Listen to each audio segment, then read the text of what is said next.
It's always a hard day's work at the Kivukoni fish market in Dar es Salaam. This place was once the center of business and trade in the city by the sea, but that has all changed. Tanzania's economy has a 7% growth rate, and the country is quickly developing. Competition to get into the market is heating up. Chinese companies are already at the forefront, leading construction of buildings and infrastructure. But the United States is also looking for a stronger foothold, a priority emphasized by U.S. President Barack Obama's visit to the country. Lead economist for the World Bank in Tanzania, Jaques Moriset, says the competition can be a good thing. So in my view, it's benefits. It's a huge opportunity for Tanzania. I mean, I strongly believe in a basic principle of economy. Competition is good. Of course, competition has to go with transparency, which is the main challenge now. China and the United States have a very different approach to aid and investment.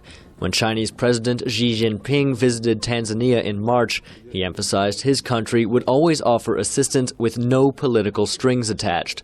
American public investment, however, is often tied to economic and political reforms.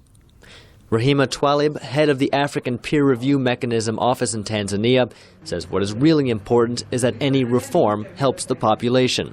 Good governance is a good ingredient for development. We've just seen it. If you have transparent policies, you make your citizens participate in programs. They feel like they own them. It is good. If you have predictable policies, it's good for investors.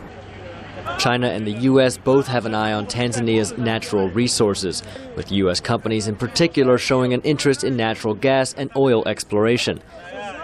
But growth in that sector rarely translates into jobs or any great improvement in the lives of citizens. It is the hope of businesses here that new investment will bring with it a transfer of skills and knowledge. Bhaki Shah is the president of the American Chamber of Commerce in Tanzania.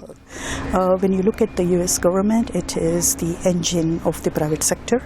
So all the intellectual knowledge that the U.S. government has, we hope that Tanzania will benefit from that as to how to have a booming private sector. The United States has downplayed any competition with China for access to African markets, though it is falling behind in the numbers.